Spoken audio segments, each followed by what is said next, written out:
Terima kasih Anda masih bersama kami di Berita Padang. Kembali kami sampaikan 3 berita utama hari ini.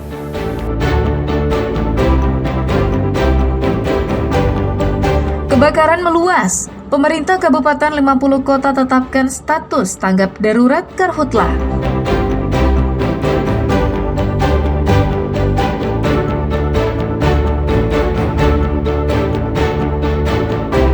Muncul di permukiman warga di Tanah Datar, seekor beruang madu ditangkap petugas gabungan.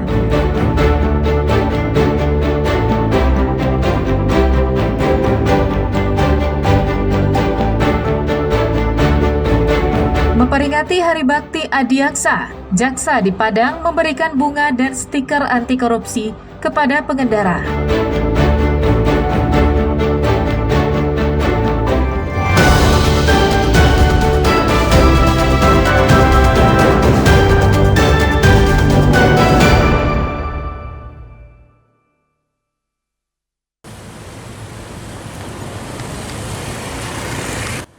Belasan orang jaksa dari Kejaksaan Negeri Padang menghentikan kendaraan sepeda motor dan mobil yang melintas di Jalan Gajah Mada, Gunung Pangilun, Kecamatan Padang Utara, Padang, pada Selasa pagi. Selanjutnya, jaksa memberikan bunga maupun stiker anti korupsi kepada para pengendara tersebut. Kegiatan ini dilakukan dalam rangka memperingati Hari Bakti Adiaksa yang ke-65 yang diperingati setiap tanggal 22 Juli. Kepala Kejaksaan Negeri Padang mengatakan, kegiatan ini merupakan bagian dari upaya kampanye anti korupsi untuk mengedukasi masyarakat akan pentingnya sikap anti korupsi dalam kehidupan sehari-hari. Sebelum ini, para jaksa di Kejari Padang juga datang ke sekolah-sekolah saat masa pengenalan lingkungan sekolah digelar untuk memberikan sosialisasi sekaligus kampanye anti korupsi kepada para pelajar sejak usia dini. Melakukan kampanye anti korupsi, ya berupa pembagian ada bunga dan ada juga stiker. Dalam rangka kita memberikan edukasi kepada masyarakat Padang secara umumnya untuk tidak melakukan perbuatan-perbuatan yang masuk dalam tindak pidana korupsi. Seorang warga Padang merasa senang menerima bunga dari Kejari Padang.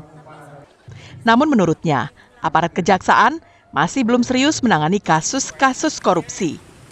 Karena ada beberapa kasus korupsi yang ditangani Kejari Padang, masih belum jelas penanganannya. Harapannya supaya tindak korupsi di Kota Padang bisa menurun ya dari tahun ke tahun. Dan kami berharap pihak kejaksaan bisa lebih serius dalam menangani soal-soal korupsi di Kota Padang. Sejauh ini Ibu rasakan belum terlalu serius, makanya kita berharap sebagai warga Kota Padang bisa lebih serius lagi di tahun ini untuk menangani kasus korupsi ini. masih ada tembang pilih gitu ya? Iya, kalau Salah satu kasus besar yang ditangani Kejari Padang sejak tahun lalu, yakni dugaan korupsi, pemberian fasilitas kredit modal kerja, dan bank garansi distribusi semen dari BNI dengan terlapor seorang anggota DPRD Sumbar dengan nilai kerugian negara 34 miliar rupiah.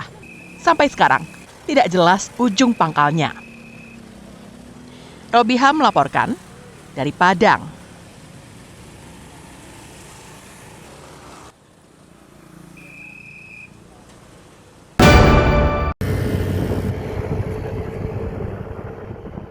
Mendapat laporan adanya kasus pencurian seng pembatas tanah, anggota Satreskrim Polresta Padang bergerak mencari para tersangka.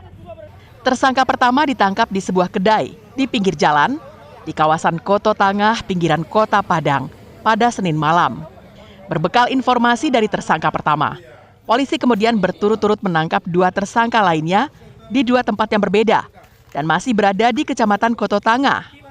Ketiga pelaku dan barang bukti kemudian dibawa petugas ke Mapolresta Padang untuk proses pemeriksaan lebih lanjut. Ironisnya, para tersangka ternyata telah berusia di atas 50 tahun. Dari mereka bertiga, polisi menyita barang bukti 40 kodi seng hasil curiannya. Seng-seng itu telah mereka jual kepada seorang penadah. Polisi juga menyita sebuah becak motor yang digunakan saat beraksi. Para tersangka menyebut bahwa pencurian yang mereka lakukan dilatar belakangi perselisihan kepemilikan tanah antara mereka dengan korban. Tanah itu saat ini dipasangi seng sebagai pembatas lahan. Namun alasan itu hanya modus saja untuk memperlancar aksi pencurian seng yang mereka lakukan. Betul, telah kita amankan 3 orang pelaku pencurian seng pagar pembatas sebanyak 4 kodi, total kerugian lebih kurang 9 juta rupiah.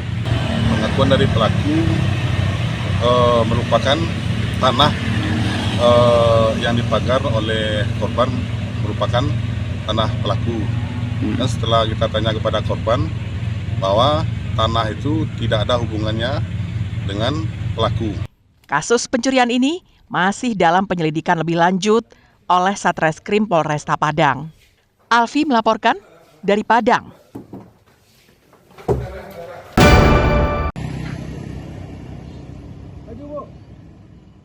Puluhan pengendara yang melintas di depan markas Polresta Bukit Tinggi terjaring razia gabungan yang digelar Satlantas pada Selasa siang. Dari kendaraan yang terjaring itu, 2 diantaranya sepeda motor dengan plat merah milik salah satu dinas di Bukit Tinggi. Kendaraan itu terpaksa diberi surat bukti pelanggaran karena pajaknya mati dan pengendara tidak memiliki surat izin mengemudi. Kanit Turjawali Polresta Bukit Tinggi mengatakan, kedua sepeda motor plat merah itu melanggar aturan berlalu lintas. Razia kali ini juga melibatkan personel dari Dinas Perhubungan dan Subdenpom Bukit Tinggi. Stakeholder juga kita libatkan, mulai dari rekan kita dari Dishub, juga ada dari POM TNI juga.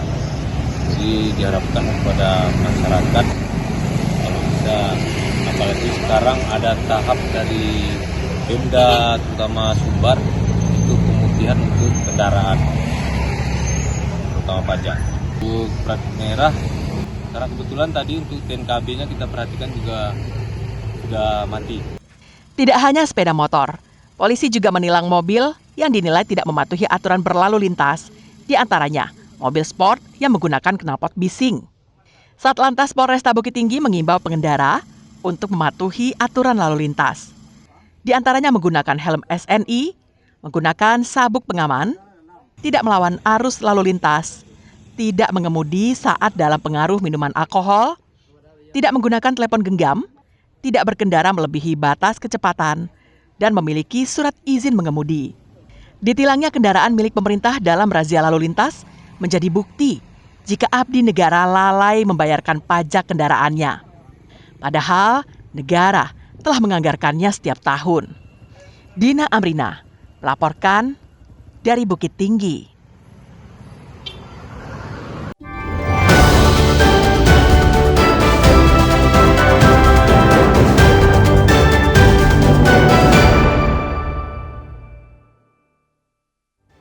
Pemirsa, demikianlah perjumpaan kita pada hari ini. Saya Ruri Putra Ananda dan tim redaksi yang bertugas izin pamit undur diri. Terima kasih atas kebersamaan Anda. Basuh balik awak, bisuari.